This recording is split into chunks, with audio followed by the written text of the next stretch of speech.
weltare ɓiɓɓe fulɓe andu diine ma fedde heblo sukaɓe afrique takkusan yoni to lugge to tufnde djibi diadia to madɗa mulena to madɗa yirlaɓe to merguel to agris to siwondu to lewel to gana funnague to murtode cabbule to gana hirnague to mbolo khalifa to liguel dede to jabal julliji belel gawdi tufnde makam ko on takkusan juula ha e nder galle ceerno amadou tokusela Diop to likseba gorgol e ko taari ɗum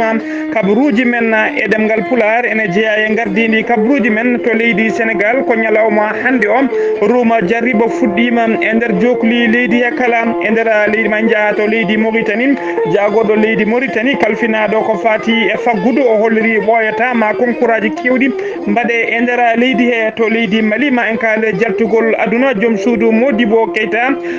Keita gonnoɗo hoorejo jaagoɗo leydi ndi to leydi Burkina Faso altine janggo o ma 5e sommet woni batu joyi ɓiir taw ko sommet nde ɗo fedde witende G5 Sahel maɓe jooɗo e nder Wagadugu lamorgo leydi ndi to leydi Nigéria naji goto gurnoɗo e nder leydi Italie kañum tigui warti caggal nde laamu leydi Italie sali wadde renouvelé carte makko séjour to leydi Côte d'Ivoire leydi Belgique felliti jaɓɓade oɗo biteɗo Laurent Gbagbo kabaruji men joolam jaɓiri so waktu rokkima en jaaha to leydi Australie to Émirats Arabes Unis ha to leydi France bisimilla moon kettuki joni jahanñoɗen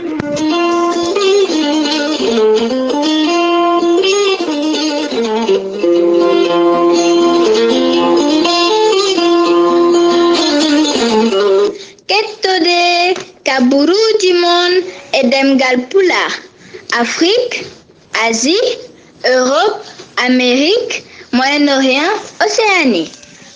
jam ñalle moon musidɓe tedduɓe eɗen goni e dewo bira tati lewru février hitande ujune ɗiɗi e sappo e jeenayyi kabaruji men e ɗemgal pular e sawta he musidɗo moon sehil moon Ghali Abouba koto leydi Sénégal pudortoɗen ko ñande nogas e nayyi lewru février gonɗen ndu ko ñande hen tigui woni suɓgoji suɓade hoorejo leydi Sénégal e nder lijogi e oɗo saaha joni noon ko candidat ji joyyi woni mbiriji joyyi nana gembi moni foof nana biwo moni foof kadi nana bakko ene hollira wonde ko kañum heɓata polgu e oɗo saaha joni noon hoorejo leydi Sénégal hono Macky Sall o suɓima tigui neɗɗo tawa kadi ko mo ɓuuri hoolade ko woni tigui wiyete bras droit makko woni jungo makko ñamum o suɓima ɗum hono biteɗo Mimi Touré noon ko kañum tigui o ardini o waɗi ɗum ko wiyete directrice de campagne Mimi Touré kañum tigui woni directrice Rouma Jarriba oɗo biteɗo Macky Sall holliri noon e oɗo saaha kamɓe heeɓi noon kolliri ene gandi tigui wonde oɗo Mimi Touré ene wawi tigui ene jogui hattani kadi ene jogui ko wiyete expérience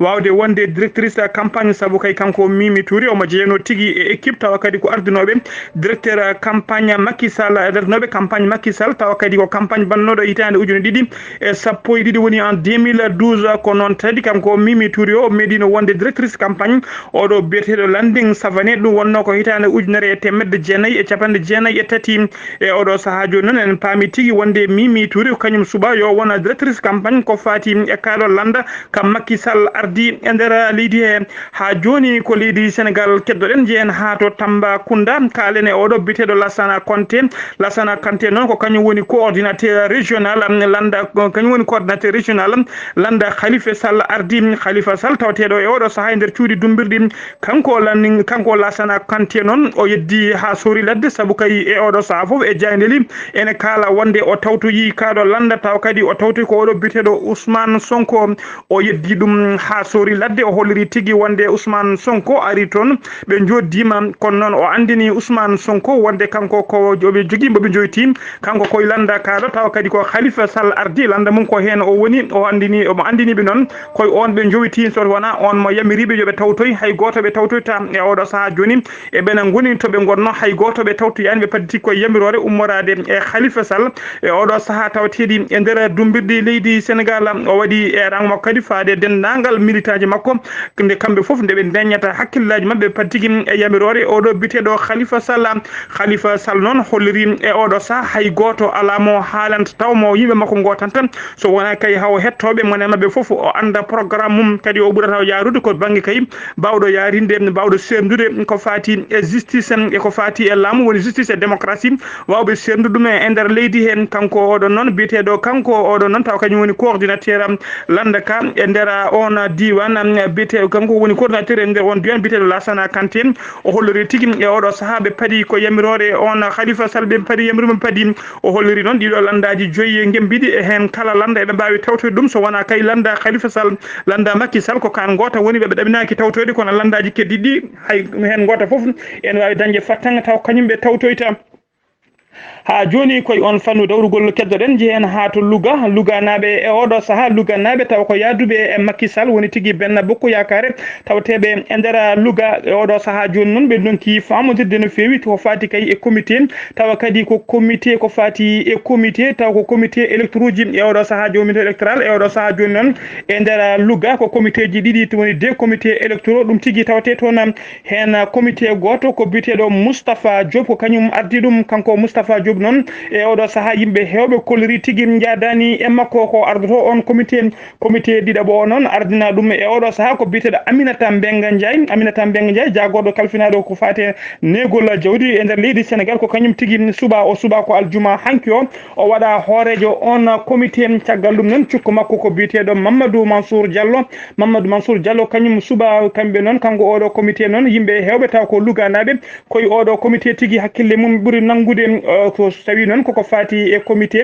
taw ko gardiɗo ko fati e comité départemental taw ko lamɗa Macky Sall ko oɗo biteɗo Amadou Mbéri Sylla kañum tigui ardina ko fati e nder département mo Louga o foof o hollori kadi kanko Amadou Mbéri Sylla yimɓe foof kollori ene jaadi e ngol miijo kanko Amadou Mbéri Sylla o hollori kadi darde makko adande ko wawde kay guidde rentinde ɗiɗon comité ji ɗiɗi tawteɗi Louga beele ɓe gonta comité goto saabu kamɓe foof fandare mabɓe ko wotere kamɓe foof ɓe joldi koye laana jolduɓe e laana fandare mem ko ƴewtude e dow jaam kamɓene fandare mabɓe ko yo Macky Sall he polgu ɗum noon ma wad feere foof beele ɗin comité ji ɗiɗi ene ndenta e nder Louga ha joni ko leydi Sénégal keddoɗen kalen ko fate gartugol oɗo biteɗo Abdoulaye Wade ñande alkamis jeeɗiɗi lewru gonɗen ndu woni jeeɗiɗi lewru septembre sanga 15 heures woni 3 heures kikiɗe ko nden tigui Abdoulaye Wade ɗaminama yetto e nder Dakar Malick Gakou ko goto yimɓe dawrugol o waɗi erango faade dendagal ɓesgu Dakar naɓe foof nde ɓe jaltata e keewal ɓe mbawa jabboyade oɗo biteɗo Abdoulaye Wade senum mima to leydi Sénégal waɗɗani Mauritanie ko leydi Mauritanie paaɗen jagoɗo leydi Mauritanie kalfinaɗo ngaalu en kalfinaɗo faggudu e ngaalu biteɗo Mokhtar Wul Ndiaye o holliri tigui wonde ɓoyatama concours aji kewɗi no fewi ma juɓɓine e nder leydi Mauritanie ɗin concours aji noon ko beele ɓe mbawa ƴettude yimɓe hewɓe taw ko liggotoɓe e fonction publique o holliri wonde jagorɗe kewɗe keeɓi tigui yamirore wonde kay yo jurnito e nder jagorɗe mumen ko gardi ko no foti yimɓe poti sohlude beele kadi ɓe mbawa wadde erango faade dendagal gollotoɓe e kala fannu mbaɗa concours aji mumen ko ɓuuri yawde e yaccade e nder leydi hen suttindo noon ko ɓoyani ko e nder jonde jagoɗo woni e nder conseil des ministres hono oɗo biteɗo Cheikhna Wul Iddouma o suɓama kanko waɗa e oɗo saaha hoorejo ko gardinaɗo ko fate dendagal concours aji mbaɗateɗi e nder leydi Mauritanie ha joni koye leydi he keddoɗen jiyen ha to Kifa Ased hanki o ko accident lawol waɗi e nder falde Kifa hay goto noon wasani hen fittade mum e accident kono yimɓe 11 jolnoɓe werla o gañima hen gañande musde no fewi accident o noon waɗi tigui ko sara ngoɗo wuuro witego Legreva noon waɗɗani Kifa ko gendarmeɓe tawteɓe on diwan ko kañumen gaari ko ɓuuri yawde e yaccade mbawi kay ƴettude e ɓen gañiɓe ɓe nawi ɗumen e cuuɗi cefriɗi kamɓe foof noon e sodo sahaɓe tawi cuuɗi cefriɗi werla o noon accident o noon ko werla goto Helix mo 4x4 hinde Helix mo 4x4 dogannoɗo dogdu mum no fakkinde no fewi tawa kadi ene rimdi ha teddi ko kañum tigui nde o ari e virage ko ɗon tigui o rati virage o tawa ko poids wami caggal o ko kañum tigui waɗi feere ha werla o yani noon waɗi tallo barigal woni tigui yani waɗi tono métre uji kewɗi ko adi kay kene darto 11 neɗɗo gañima hen hay goto noon wasani hen fittandu muɗum seno mima to leydi Mauritanie ko to leydi Mali paaɗen to leydi Mali noon e oɗo saaha kala jaam e kisal e ndenka ene ngakkuno no fewi e nder Bamako lamorgo leydi ndi e nder saaha goto ma mbiyen e nder balɗe seeɗa tan ko imama goto e jumaji e nder wuuro hen waɗano caggal ɗum ko commerçant goto tawa ha e nder galle mum ɓe mbari ɗum jane mum ɓe mbari ɗum caggal ɗum kadi ko janguji ɗiɗi mbaɗi waɗi janguji ɗiɗi zatanta waɗino e nder Bamako e ko nangi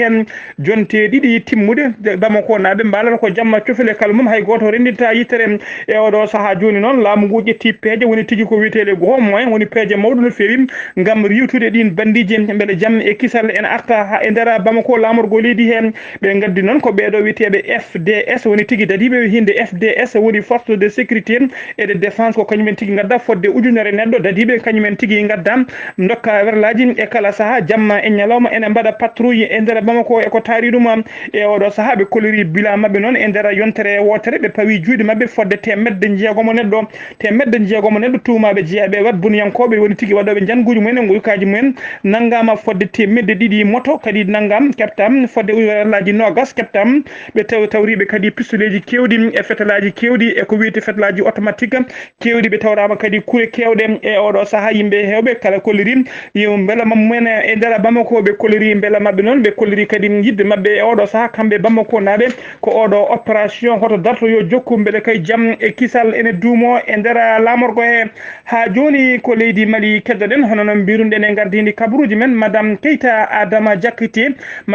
Adama Diakité ko joom suudu Modibo Keita ko hoore jagorɗo wonno e nder leydi Mali o yaltino madame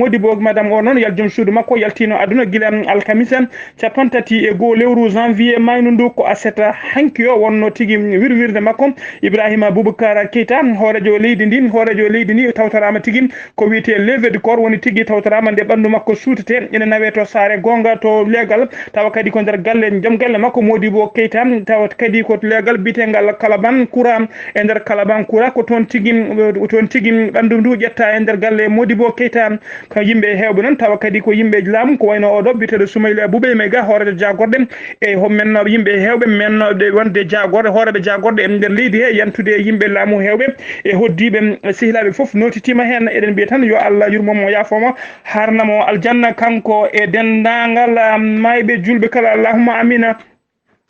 seno mima leydi Mali koto Burkina Faso paɗen altine janggo o ma Burkina Faso leydi ndi ma jabbo batu joyi ɓiyo woni tigui 5e sommet mo fedde G5 Sahel joɗoto G5 Sahel ko pelle leyɗele joyyi rendinɓe doole mumen e koninkoɓe mumen e ngalluji men gam wawde riwtude pelle ceɓɓitiɗe e nder falde nde woni Mauritanie leydi la Mauritanie le Mali le Tchad e leydi Niger e leydi Tchad ko ɗeɗo leydi Niger e leydi Burkina Faso ko ɗeɗo leyɗele joyyi ndentini doole mumen mbaɗi G5 Sahel ñalawma janggo altine janggo woni 5e sommet mabɓe wonde jonde mabɓe joyiɓire nde ɓe mbaɗata e nder Ouagadougou lamorgo leydi Burkina Faso e nder hen kadi maɓe ƴettu sawru gorle ma artu tigui walla sawru gorle ma ɓaaro e oɗo biteɗo rak marque Christian Kabouré hoorejo leydi Burkina Faso ko kañum tigui jogo sawru gorle ko fati e ardade fedde nde ko kañum koye mum artata e oɗo saaha.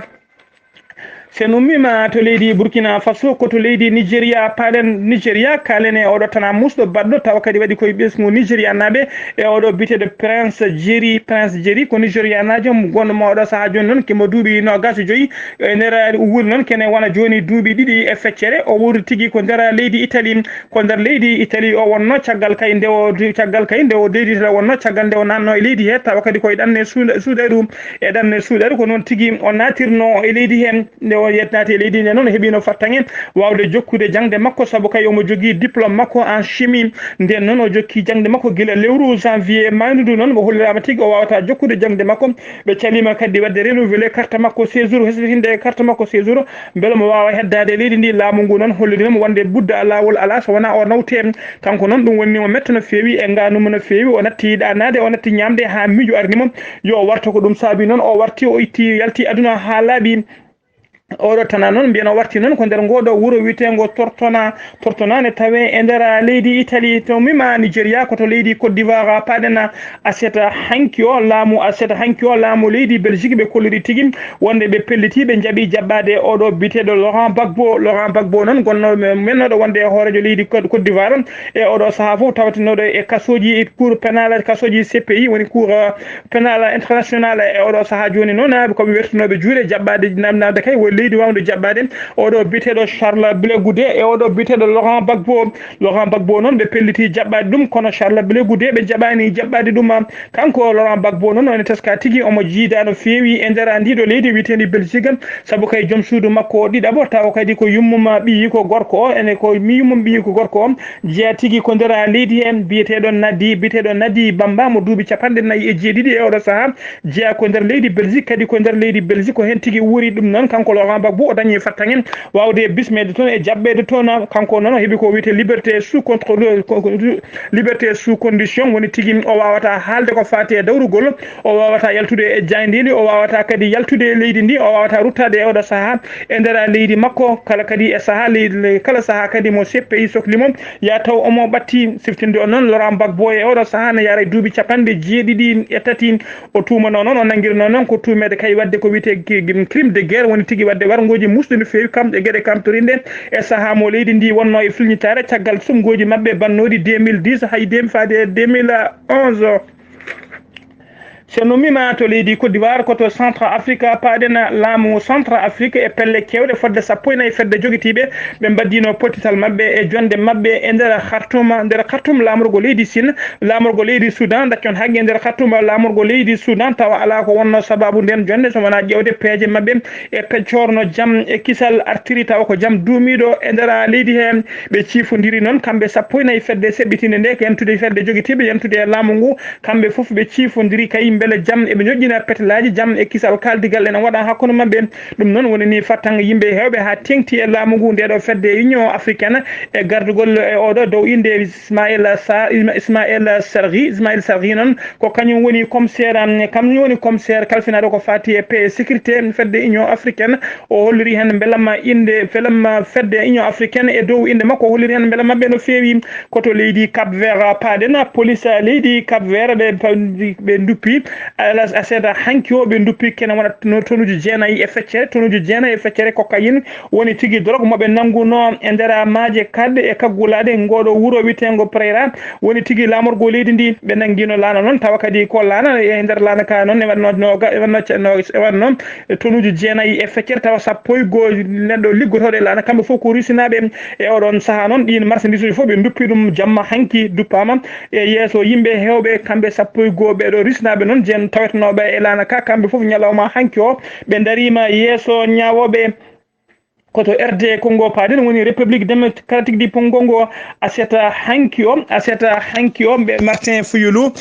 Fayulu taw ko lundiyanke e oɗo saaha garnoɗo ɗiɗaɓo biɗo aadini Allah ko kañum heeɓi polgu e nder leydi hen kanko noon ha e oɗo saaha ko caliɗo jebbilade wonde kay o ko piyaɗo o holliri noon ñalawma hanki o waɗi tigui moɓodiral makko woni meeting mawɗo e nder Kinshasa lamorgo leydi ndi o waɗi erango faade dendagal ɓesgu leydi RD Congo foof ha tengti e yimɓe makko nde daroto lankay beele kay ɓe kefta victoire mabɓe gujjaɗo e juuɗe mabɓe o namdiɓe noon nde ɓe mbaɗata seppoji e kala saaha tawa ko seppoji jaam yamijo ngato o gangal yalla kaburuji mon jolam jabe salto o hali abuba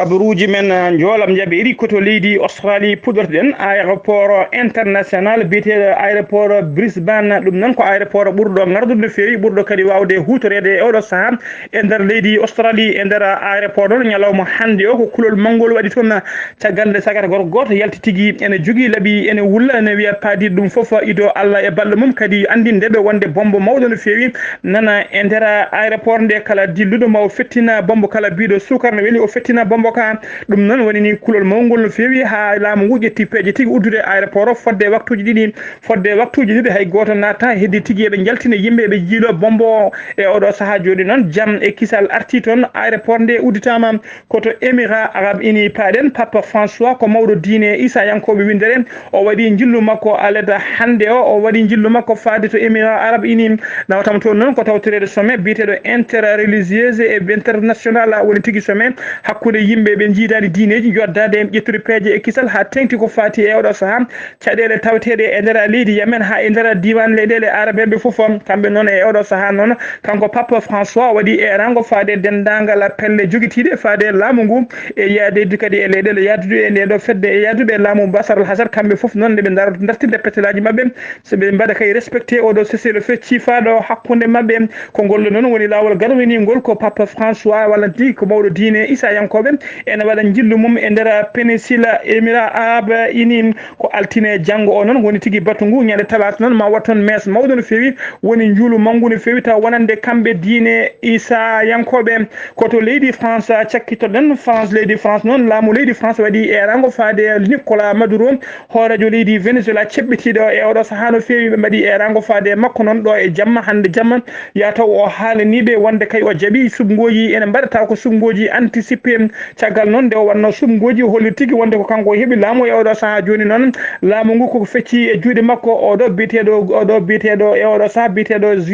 Juan Guaido taw kañum wonno hoorejo suudu sarɗiji woni président de l'assemblée o badɗo hoore mum autoproclamé wonde kañum woni hoorejo leydi e oɗo saaha leyɗele kewɗe tawti ɗum yimɓe hewɓe kadi e nder leydi he en tawtimo leydi France laamu leydi France noon holliri Maduro ɗo e hande jamma so tawi kay o haalananiɓe mande o ɗamini wadde sumgoji taw ko ɓuuri yawde e yaccade koɓe tawtoyoɓe ɗeɗon pelle e ɗiɗon leyɗele tawtude ndi taw gonɗinde kay wonde ko oɗo biyeteɗo Juan Guaido kañum woni hoorejo leydi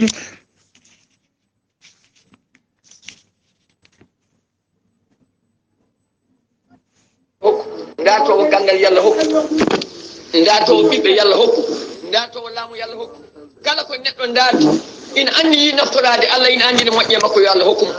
yalla adi leydi ndi kawral yalla addan en jaam eɗen ciftina ko fayi ko wiyete woteji garoji wonmo jiɗanɗa wotan ɗum gatta keɓa galle ma joɗɗa duko ala sippiro ala ƴattoje ala taƴodirde bande ala keɗoɗa so Allah hokki mo jiɗɗa o a yetti Allah ɓeyɗa yettude Allah so hokki goɗɗo ma yiɗano yanti Allah ganda Allah waɗi ko wela kam watta ko wela Allah waɗa koko wela eɗo welaɗo ene welade eno welirani kayfa sawo bima sawo mata sa Allah fuɗetake funtetake jungo mum haƴetake waɗata koko wela so waɗi hunde sa welaka ittuma an ko wanno ko yawta enen mbiyeɗen ko samɓe woɗɗa a kala lomtiɗo e dow men laamiɗo mbiyeɗen ko yen nan konngol yen jaɓɗoftade wala ustumila aleykum abdan habasiyan wa rasuhu kadabin hay so lamminama e dow mon macungel ɓalewel hoore mum no wayno aaludere yaɓre aleykum bi sarɗi woɗɗa tinne e nande e ɗoftade son mbawa so ɓitte moɗon leydi ndi fata haajiru fere on nani tigi e dande ceerno meɗen ceerno Mamadou Dia o waɗi e rango faade dendagal bandiraɓe ne batten hakkillaji men e subgoji paaɗi mone men foof yo tinno yo nanggu kartal mum ha tiiɗe yaaha wotonoya mo yiɗi ha loppular noon enen mbiya neɗɗo ko banduma ɗum noon neɗɗo ko bandum mon foof kadi joguindima ko wotande mo yiɗi wotoyen e dow teddugal garten e dow teddugal tawa waɗani haareji waɗani sippiroji musidɓe tedduɓe ɗum ɗo wonno ko tonguɗen kabaruji men e ɗemgal Pulaar o e haalirde ko musidɗo mon sehil mon haali Abouba ñalawma janggo ma en keddo ceerno men ceerno Abdoulaye Sarr kettude malaki jaam yo jaam Allah jogomi jogo on